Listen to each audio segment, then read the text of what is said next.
Đêm tĩnh, trăng nghiêng rọi xuống bàn cờ thiên hạ, quạt lông trong tay xoay vần mệnh số. Người đời nhắc đến Khổng Minh là nhắc đến bậc mưu thần vô song, kẻ xoay vần cục diện thiên hạ chỉ với quạt lông trong tay. Nhưng mưu lược chỉ là bề mặt của một vực sâu. Dưới lớp mưu sâu ấy ẩn một mạch khí, 3 dòng chảy khiến thiên hạ ngàn đời phải kính. Nhẫn, khí của kẻ chịu được cả trời người, vượt qua 10 năm chờ đợi mà chí không gãy. Trí, khí của kẻ soi sáng giữa đêm đen loạn thế, nhìn thấy cả đại cục khi người khác chỉ thấy một góc cờ. Thần, khí của kẻ ngồi đàn trên thành trống, biến thành trống thành pháo đài, khiến vạn quân đang ào ạt cũng phải tự lui. 3 khí ấy hợp thành đạo mạch, thành uy đức, khiến mưu lược sống, khiến một con người trở thành huyền thoại, thành một Gia Cát Lượng mà người đời không chỉ sợ mà kính. Hãy cùng bước vào hành trình khám phá nhẫn, trí, thần, tam khí đỉnh cao của Gia Cát Lượng để thấy điều gì làm nên bậc trí giả, khiến ngàn đời sau vẫn cúi đầu. 1. Nhẫn khí nên sâu dựng thế trường kỳ. Nhẫn không phải chịu đựng bị động, mà là kỷ luật cảm xúc, là tầm nhìn dài hạn, là biết ưu tiên điều gì để giữ đại cục. Nhẫn là nền chịu lực cho mọi mưu lược, là lý do khiến kế hoạch không gãy giữa đường. Khi chí chưa thành, Gia Cát Lượng ẩn cư Long Trung, quan sát thời thế, dựng sẵn phương lược. Lưu Bị nhiều lần đích thân đến thỉnh mộ, văn học đời sau gọi là tam cố thảo lư. Nhẫn ở đây là không vội xuất sơn khi thời chưa chín, nhưng cũng không buông lơi chuẩn bị. Đợi không phải để phó mặc, mà để cục diện đủ chín, để một bước ra tay là một bước định thế.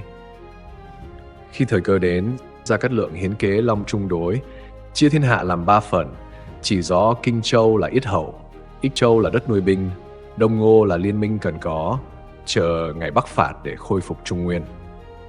Điều vĩ đại là khi đó trong tay Lưu Bị chỉ có vài nghìn quân, vài huyện nhỏ, vậy mà Gia Cát Lượng dám dựng cả cục diện 3 phần thiên hạ. Đó là nhẫn nhìn xa, thấy trước cả khi chưa có lực, đặt một đường dài cho nhiều thập kỷ.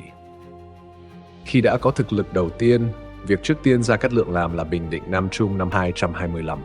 Không đốt rừng người, không giết hại vô cớ, mở kho, giảm sưu, sửa cầu đường, thủy lợi, dùng người bản thổ để cai quản. Đó là nhẫn dân sinh, Gia Cát Lượng lấy lòng người làm thành lũy đầu tiên. Biên vực yên ổn, hậu phương trở thành hậu điền để có đất, có lương, có tuyến vận tải phục vụ Bắc phạt lâu dài. Từ năm 228 đến năm 234, Gia Cát Lượng liên tục tổ chức Bắc phạt.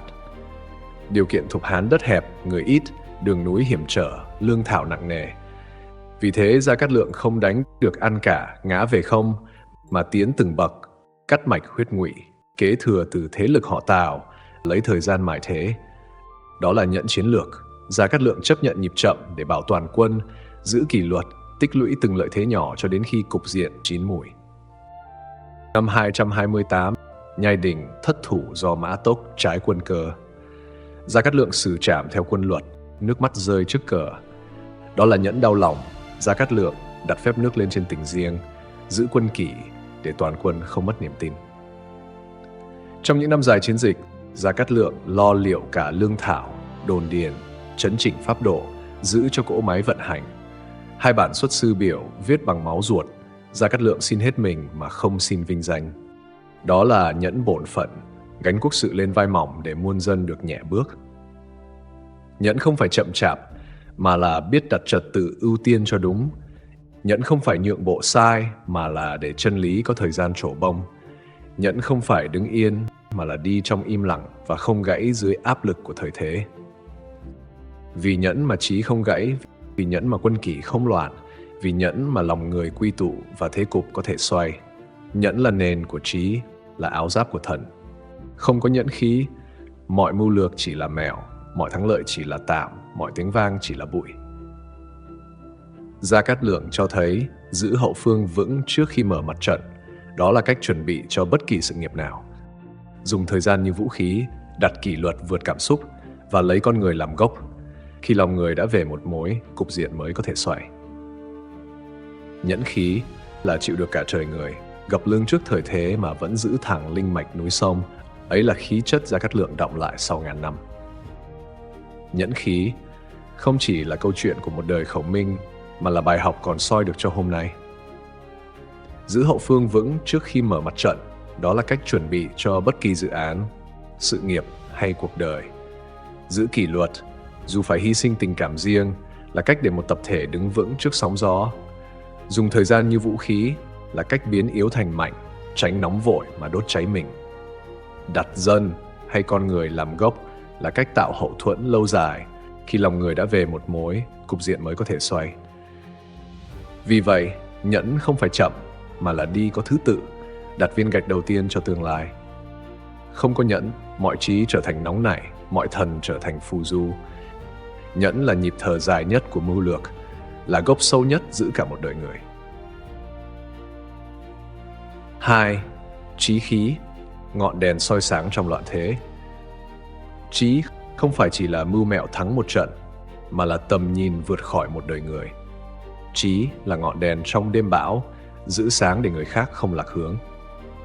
Ngay từ Long Trung, Gia Cát Lượng đã vạch một bản đồ 30 năm cho nhà Thục.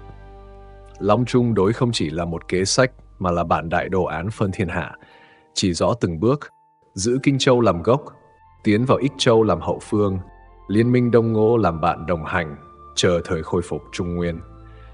Điều phi thường là khi ấy, trong tay Lưu Bị chỉ có vài nghìn quân và vài huyện nhỏ, vậy mà Gia Cát Lượng dám vẽ cả cục diện 3 phần thiên hạ. Đó là trí khí kiến cục trước khi khởi binh, dám nhìn xa hơn thời đại và dựng đường dài khi chưa có lực. Đồng thời, Gia Cát Lượng đặt trục phù Hán làm chính danh, biến chiến lược thành đạo nghĩa. Chính danh khiến mưu lược có lòng người, không chỉ cơ binh. Trong những năm chiến dịch, Gia Cát Lượng không chỉ giỏi tính mưu, mà còn giỏi giữ quân tâm. Khi quân số ít, thành trống, ông bình thản ngồi trên lầu thành, gảy đàn một khúc, mở cổng để quân địch tự nhìn thấy khoảng trống. Đó là không thành kế, thay tiếng trống bằng tiếng đàn, thay mưu hiểm bằng khí định. Không một mũi tên bắn ra mà quân địch dừng bước, lui trong nghi hoặc. Đó là trí lấy tĩnh chế động, dùng niềm tin làm thành lũy, dùng bình tĩnh dập tắt cơn bão trong lòng người. Trí khí không chỉ ở trận mạc, mà còn ở việc tổ chức quốc gia. Gia Cát Lượng chỉnh đốn pháp độ, sửa lại quan chế, thiết lập hệ thống hậu cần, đồn điền, để chiến dịch dài năm vẫn có lương thảo, quân dân không kiệt quệ. Trí ở đây là trí tổ chức, biến trí tuệ thành cơ cấu vận hành, để mưu lược không nằm trên giấy, mà trở thành sức mạnh có thể thực thi. Sử chính ghi Gia Cát Lượng cần kiệm, liêm chính, làm việc không mỏi. Lúc qua đời, Gia Quyến không tích của riêng. Bởi thế, trí tổ chức đứng trên kỷ luật, liêm chính, hiệu quả, không phải trên khẩu hiệu. Trí cũng ở cách dùng người. Gia Cát Lượng tiến cử hiền tài, trọng dụng những người như Khương Duy, Đổng Doãn để sự nghiệp không chết cùng một cá nhân. Cùng với Giang Uyên và Phí Y, Gia Cát Lượng thiết kế đường kế thừa để sự nghiệp không lệ thuộc vào một người. Trí kế thừa mạnh hơn trí công thần. Trí ở đây là trí kế thừa, không giữ công lao cho riêng mình mà tạo đường để người sau nối bước. Vì có trí khí, cục diện Thục Hán giữ được hơn nửa thế kỷ sau cái chết của Lưu Bị. Vì có trí khí, dù binh ít, thế yếu, nhà Thục vẫn đủ sức bắc tiến, khiến Ngụy phải chia quân, giảm sức ép cho Đông Ngô, giữ được thế kiềng ba chân suốt một thời gian dài. Chiến lược giãn lực Ngụy buộc đối phương chia quân, chia trí, chia lương, khiến áp lực lên Thục Ngô giảm xuống và mặt trận kéo dài theo ý mình. Trí khí không chỉ là câu chuyện của một đời khổng minh, mà là bài học còn soi được cho hôm nay. Trí không phải là tìm đường tắt, mà là nhìn thấy con đường dài khi người khác chỉ thấy đoạn ngắn. Trí không phải là những mẹo mực chớp nhoáng, mà là xây một hệ thống có thể đứng vững trước bão tố. Trí cũng không chỉ là tính toán, mà còn là giữ được sáng suốt để không bị cuốn theo sợ hãi.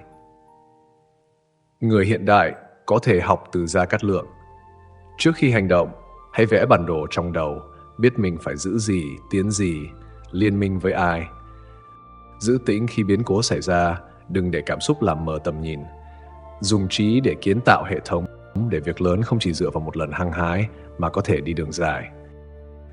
Trí khí là ánh sáng soi trong đêm, là ngọn đèn không tắt giữa bão, là sức mạnh khiến mưu lược thành cục diện bền. 3. Thần khí, uy độ vượt lên mưu lược. Thần không phải chuyện huyền hoặc, mà là uy đức kết tinh từ kỷ luật, liêm chính, trí lược và chính danh. Khi lời ý hành trùng nhau, một đạo mạch hình thành, tỏa ra thần khí khiến lòng người tự ổn, quân tâm tự vững. Ngay từ Long Trung, Gia Cát Lượng đặt trục phù Hán làm chính danh. Kế lược không chỉ có đường đi của binh, mà có ngọn cờ của nghĩa. Chính danh cho mưu lược linh, để người theo không vì sợ mà vì tín. Trong trị chính, Gia Cát Lượng nổi tiếng cần kiệm, liêm chính, giữ pháp độ nghiêm, tự ràng buộc mình trước khi ràng buộc người khác. Sau nhai đình, kỷ luật đặt lên trên tình riêng. Trong hậu cần, đồn điền, pháp chế được chấn chỉnh trước khi nói đến công danh. Uy đức như thế thấm ngược vào trận mạc. Một mệnh lệnh ngắn gọn cũng đủ dựng lại hàng ngũ, vì người nghe tin vào người truyền lệnh. Khi quân ít, thế hiểm, Gia Cát Lượng chọn tĩnh để chế động. Hành quân không ồn ào, đóng trại có thứ tự, cờ lệnh như một nhịp thở dài, đều và chắc. Địch chạm vào một đội quân giữ nhịp, tự thấy chính mình mất nhịp. Đó là sức mạnh của thần khí kỷ luật, không ồn mà nặng. Về giai thoại, hậu thế truyền cảnh đêm đàn trên thành trống. Gia Cát Lượng ung dung gảy cầm, mở cổng thành để cơn bão nghi hoặc dập tắt đoàn quân đang ào tới. Ở tầng nghĩa chiến lược, đó là tác chiến tâm lý, lấy uy đức và bình tĩnh làm thành lũy, đặt đối phương vào thế tự vấn trước khi dám tiến thêm một bước. Đó là sức mạnh của thần khí bình định, dùng tĩnh chế động, xoay cục diện từ từ thành sinh. Gia Cát Lượng không chỉ có mưu mà còn có người. Dùng người cẩn trọng, tiến cử hiền tài, đặt kế thừa cao hơn công thần, để sự nghiệp không chết theo một cái tên. Uy đức vì thế được bắc cầu. Thần khí không chỉ ở một thân mà lan sang cả guồng máy. Kết quả của thần khí trong cục diện. Khi Gia Cát Lượng ra biên, Ngụy không thể khinh suất, buộc phải giãn lực, chia quân, chia trí, chia lương. Thế Kiềng Ba Chân giữ được lâu hơn không chỉ nhờ mũi tên mà nhờ uy lực vô hình khiến đối phương luôn phải tính sai biên độ rủi ro. Thần khí còn nằm trong văn biểu đức. Hai bản xuất sư biểu không chỉ là lời xin xuất chinh mà là lời thệ tận trung mài từ máu ruột. Nhân dân nhìn thấy một tể tướng sống đúng những gì viết, quân sĩ nhìn thấy một người cầm quân tự giảng mình trước. Uy đức như thế tự khắc tập hợp lòng người mà không cần nhiều lời. Cho nên thần khí của Gia Cát Lượng không đến từ phép lạ mà đến từ đời sống trong sạch, kỷ luật bền, chính danh sáng, trí lược dài. Khi bốn điều ấy khép mạch, người và việc có khí, mà khí ấy đi trước người. Thần khí không chỉ là câu chuyện của một đời Khổng Minh, mà là bài học còn soi được cho hôm nay. Xây uy đức nội tại, nói ít, làm đúng, giữ lời. Lặp lại đủ lâu, uy tín tự thành thần khí. Rèn tĩnh giữa biến, trước quyết định lớn, dừng lại 10 nhịp thở, so lại bản đồ dài hạn rồi mới động. Giữ chính danh, mục tiêu phải có nghĩa cho người liên đới. Khi mục tiêu đúng, mệnh lệnh nhẹ cũng thành nặng. Nuôi kỷ luật, liêm chính, giàng mình trước khi giàng người. Luật gió thì lòng quân mới vững. Thiết kế kế thừa, dựng người, dựng quy trình, dựng chuẩn mực để uy đức không chết theo một cá nhân. Thần khí là uy đức nội tại kết tinh từ chính danh làm gốc, kỷ luật làm thân, liêm chính làm khí, bình tĩnh làm đỉnh. Đủ 4, uy đức tự hiện, thiếu 1, khí liền tản. Nhẫn đã làm nền, trí đã thắp đèn, thần đã gây uy đức. Vậy khí của người lớn nơi Gia Cát Lượng hiển lộ ra sao? Khi ba mạch ấy cùng chảy, khí của người lớn không ở ngoài binh pháp, không ở ngoài lời nói, mà ở ngay trong người, ở cách đứng, cách nhìn, cách giữ lời. Gia Cát Lượng không chỉ thắng ở mèo, mà thắng ở cách tồn tại giữa bão tố. Giữ hậu phương trước khi mở mặt trận, giữ kỷ luật trước khi phát mệnh lệnh, giữ lòng người trước khi mượn lưỡi gươm. Bởi vậy, khi Gia Cát Lượng bước ra doanh trướng, chưa cần cao giọng, hàng ngũ đã ngay, chưa cần đánh trống, quân tâm đã định. Trong đêm dài của loạn thế, Nhẫn cho Gia Cát Lượng sức đi xa hơn cả thất bại, trí cho ông tầm nhìn vượt cả một đời người, thần cho ông uy lực không cần đao kiếm. Cùng một quạt lông trong tay, nhưng bên trong là hệ trục của nghĩa, kỷ luật, liêm chính, tĩnh định. Vì thế, chỉ một cử chỉ nhẹ cũng đủ đổi hướng gió. Khí của người lớn không ở ngoài, không nhờ thế quyền, không cậy số đông. Gia Cát Lượng đặt chính danh làm gốc để người theo vì tin, đối thủ dè chừng vì kính. Chính danh làm gốc, kỷ luật làm thân, liêm chính làm khí, bình tĩnh làm đỉnh. Khí ấy đi trước người và mở đường cho việc. Bởi vậy, khi nhìn vào Gia Cát Lượng, không chỉ thấy một mưu thần mà thấy một chuẩn mực để đứng giữa thời thế mà không cong, đi qua gió bão mà không vỡ, nói ít mà việc thành. Và đó là lúc tam khí không còn là lời dạy mà trở thành đạo trình sống, điềm đạm mà mạnh, lặng lẽ mà lâu, vững trái mà khiến thiên hạ tự lùi. Tam khí không chỉ là chuyện người xưa mà là kính soi cho hôm nay. Nhìn vào Gia Cát Lượng để thấy đường, giữ được mình, giữ được người và giữ được cục diện. Nhẫn cho thấy trật tự ưu tiên. Trước khi mở mặt trận mới, hãy giữ hậu phương, sức khỏe, tài chính, con người, quy trình. Như Gia Cát Lượng bình định Nam Trung trước Bắc phạt, việc đời này cũng cần ổn hậu phương rồi mới ra tiền tuyến. Chọn nhịp bền thay vì nhanh, kỷ luật hàng ngày, mục tiêu theo quý, tầm nhìn theo năm. Một việc làm đến cùng hơn 10 việc làm dở. Trí là bản đồ trong bão. Trước khi hành động, hãy vẽ một long trung đối của riêng mình. Giữ gì làm gốc, tiến gì làm đích, liên minh với ai làm lực. Như Gia Cát Lượng, Kinh Châu làm yết hầu, Ích Châu nuôi binh, liên minh Đông Ngô để chờ thời. Ở đời này, nêu mục tiêu từ 12 đến 36 tháng, xác định 3 đòn bẩy lớn và xây hệ thống dữ liệu, quy trình, người kế thừa để trí tuệ trở thành năng lực của tập thể, không chỉ của một cá nhân. Khi biến cố ập đến, tĩnh 10 nhịp thở, soi lại bản đồ, rồi mới quyết.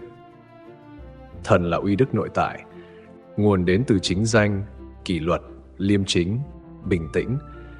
Như Gia Cát Lượng, lấy Phù Hán làm chính danh, tự ràng mình trước khi ràng người, giữ pháp độ, làm việc cần kiệm. Bởi vậy mệnh lệnh ngắn cũng đầy đủ uy lực. Đời này, cần nói ít, làm đúng, giữ lời. Khi rèn luyện đủ lâu, uy tín tự thành thần khí. Một người lãnh đạo có uy đức là một đội ngũ bớt sợ hãi. Khi ba khí liên thông, nhẫn giữ nền để trí tỏa sáng, trí dựng hệ để thần có chỗ trú, thần hợp mạch để nhẫn và trí không gãy giữa đường. Bởi thế ở Gia Cát Lượng, chỉ một quạt lông cũng có thể đổi hướng gió, vì phía sau là hậu phương vững, bản đồ rõ và uy đức đủ dày. Và khi nhớ đến Gia Cát Lượng, đừng chỉ nhớ mưu, mà hãy nhớ nền sâu đã nuôi mưu. Giữ hậu phương trước khi xuất quân, vẽ bản đồ trước khi bước, luyện uy đức trước khi đòi người khác tin. Ấy là tam khí cho người này, điềm đạm mà mạnh mẽ, lặng lẽ mà bền lâu. Tên Gia Cát Lượng sáng như đuốc đến tận hôm nay không vì một phép lạ, mà vì tam khí đã được sống trọn suốt một đời người. Nhẫn làm nền, trí làm đèn, thần làm uy đức. Khi Gia Cát Lượng giữ Nam Trung để hậu phương vững, khi vẽ long trung đối để đường dài có bờ, khi chỉnh pháp độ, đồn điền, kỷ luật để cỗ máy vận hành, khi ấy đã lắng thành độ tĩnh. Một quạt lông cũng đủ đổi hướng gió, một mệnh lệnh ngắn cũng đủ dựng lại hàng ngũ. Và rồi, giữa bão loạn nhân gian, khí của người lớn không ở ngoài áo mũ hay sấm ngôn, mà ở cách đứng thẳng giữa biến động, cách giữ lời giữa cám dỗ, cách đặt nghĩa lên trên lời. Không chỉ giữ được mình, mà còn giữ được người và giữ được cả cục diện. Hôm nay, nhìn vào Gia Cát Lượng, hãy tự hỏi, bạn đã giữ hậu phương trước khi mở mặt trận mới chưa? Vẽ bản đồ trước khi bước chưa?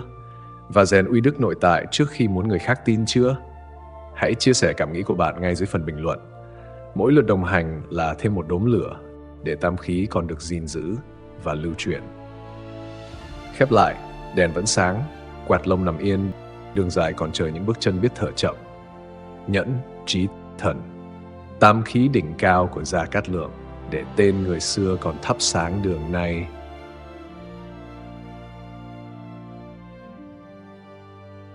Khi một câu chuyện khép lại, đó không phải là dấu chấm hết, mà là cánh cửa lặng lẽ mở ra, dẫn lối ta bước vào một tầng sâu khác của hiện hữu. Cảm ơn bạn đã lặng thầm đồng hành cùng ngẫm đến cùng. Bởi đôi khi, chỉ cần một phút tĩnh lặng thật sự cũng cũng đủ để dung chuyển và thay đổi, không chỉ một đời người. Ngẫm đến cùng, nơi mỗi con chữ không chỉ để nghe, mà để cảm nhận bằng trái tim, chiêm nghiệm bằng trí tuệ và tỉnh thức trong thinh lặng.